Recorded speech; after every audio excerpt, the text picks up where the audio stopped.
తెలుగు సినీ పరిశ్రమలో తన అందం, నటనతో ప్రత్యేక గుర్తింపు తెచ్చుకున్న నటి జయప్రద. ఆమెకు ఒక ప్రత్యేక గౌరవం ఉంది. అది ఏంటంటే ఎన్టీ రామారావు సరసన సాంఘిక, జానపద, పౌరాణిక, చారిత్రక చిత్రాలన్నిటిలోనూ నటించిన అరుదైన నటి కావడం.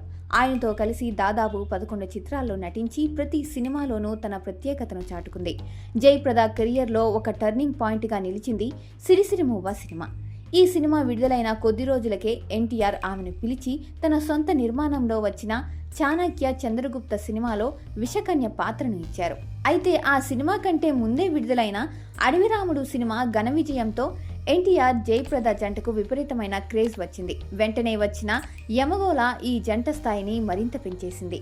ఇక్కడ ఆసక్తికరమైన విషయం ఏమిటంటే జయప్రదకు సినిమాలోకి రాకముందే ఎన్టీఆర్ అంటే అపారమైన అభిమానం ఉండేది. ఒక సందర్భంలో తన చిన్ననాటి జ్ఞాపకాలను గుర్తు చేసుకుంటూ జయప్రద ఇలా చెప్పుకొచ్చారు. నా అసలు పేరు లలితారాణి. చిన్నప్పటి నుంచే రామారావు గారి వీరాభిమానిని.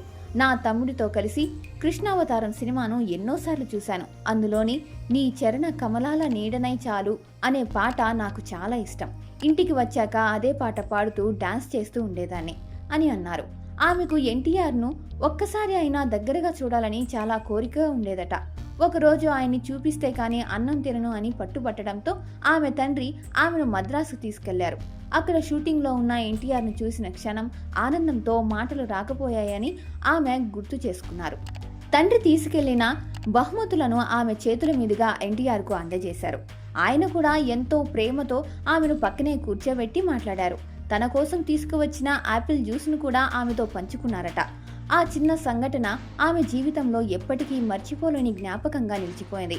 తర్వాత కాలంలో ఎన్నోసార్లు ఎన్టీఆర్తో కలిసి పనిచేసినా మొదటిసారి కలిసిన ఆ రోజు మాత్రం ఆమెకు ప్రత్యేకంగా గుర్తుండిపోయింది.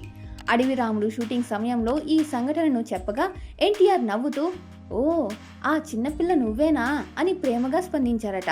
అభిమానిగా మొదలైన ఆ అనుబంధం తర్వాత తెరపై సూపర్ హిట్ జంటగా మారడం నిజంగా అరుదైన విషయం.